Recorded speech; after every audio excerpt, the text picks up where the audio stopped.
Christopher Stout is Associate Professor of Political Science at Oregon State University and author of 2 books on identity politics and voting behavior, particularly in regards to race. We want to make sense of some of the politics of the day, both locally and nationally. He's got a PhD and a master's degree in political science from UC Irvine and a degree from UC Riverside, and he joins us from Corvallis. Professor Stout, welcome to Eye on Northwest Politics. Thanks so much for having me, Ken. Well, let's start with the Republican walkout in the Oregon Senate. You just heard my interview with Senate Minority Leader Tim Knopp. What's your take on what's happening in Salem? Yeah, I think this is a natural consequence of Oregon state constitution. We're one of 4 states which has a quorum of 2/3. So 2/3 of members of the Senate have to be there for legislation or for anything to go through the process. And as a result, this is a common tactic that the minority is going to use to slow legislation they don't like. We saw this happen in 2001, in which Democrats staged a walkout to protest the redistricting plan. We saw this happen most famously or most recently in 2019 and 2020 around cap and trade legislation. Then we saw it happen again in 2021 around redistricting and COVID response, and now in 2023. I think what makes this time unique is that it happens after the passage of 113, which prohibits 10 or more unexcused absences. And so this bill or this ballot measure was meant to stop these type of walkouts and kind of take this leverage away from the minority from stopping legislation from going through. And so it'll be interesting to see what happens. Is this something where the courts are going to say 113 is unconstitutional? Is Rob Wagner, the Senate president, going to try to make a deal with Republicans to excuse these absences as part of a negotiation? Or is it that these people who walked out, these 10 Senate Republicans and independent, Boquest, are they not going to be eligible the next time around? So for me, I just see this as a natural consequence of a minority party trying to slow down legislation they dislike. Most observers say the real reason for the walkout is that Republicans are trying to block votes on bills involving abortion and transgender rights. Democrats have the votes, so can the walkout really accomplish anything but delaying the inevitable? Yeah, ultimately, this is something that when the session comes back, and at some point in time, this is likely going to pass. But Republicans have some advantage in that they get this issue on the agenda. They think this is a winning issue for them. In the previous interview, Senator Knopp said this is something that independents don't like. They don't like this transgender affirming healthcare.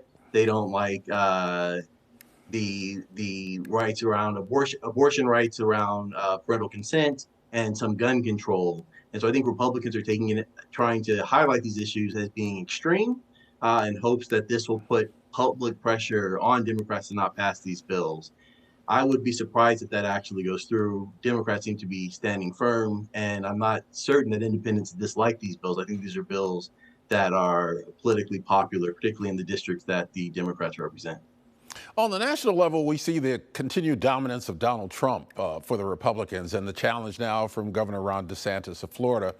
Why do you think Donald Trump is still the dominant figure in Republican politics nationally?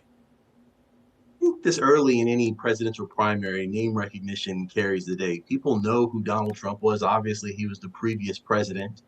And Donald Trump has a really strong grasp on the Republican Party. He has a lot of high-profile endorsements, which other candidates don't have at this point in the race.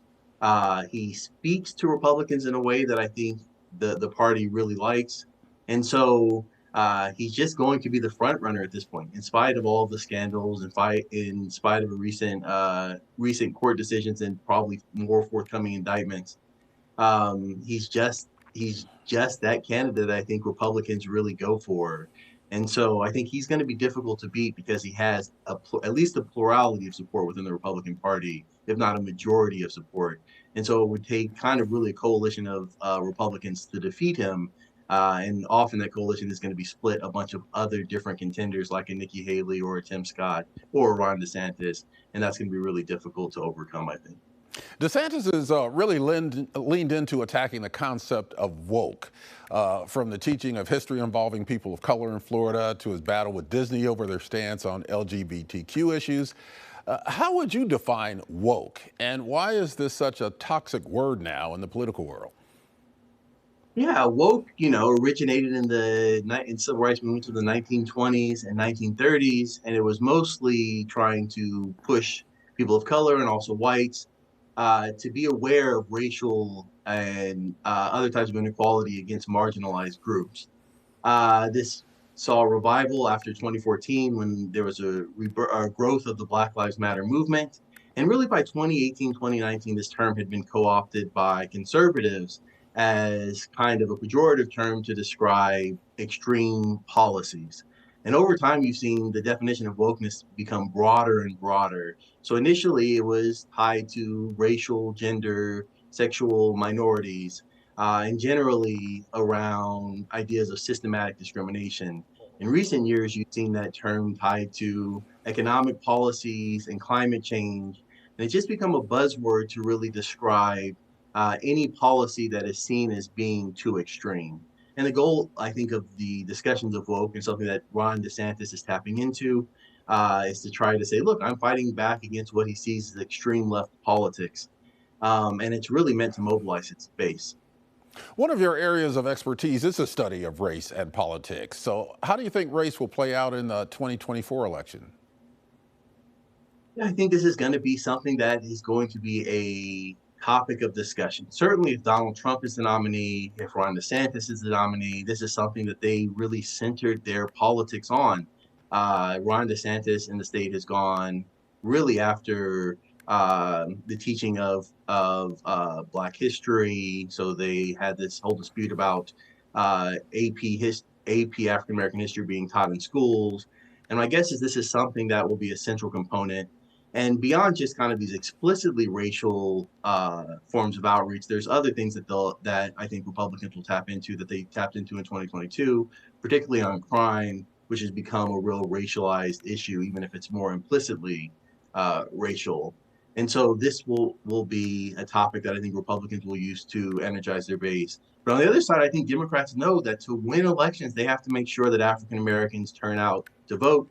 Hillary Clinton wasn't able to do this in 2016, and Biden had real success with this in 2020. So I anticipate, similar to Biden's 2020 campaign, in 2024, he's going to say, look, as president, I nominated Kentucky Brown Jackson to the Supreme Court.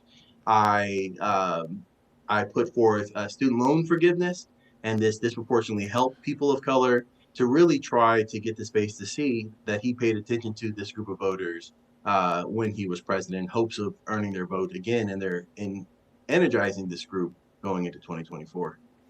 Professor Christopher Stout from Oregon State University, thank you for joining me on Eye on Northwest Politics. Thanks so much for having me.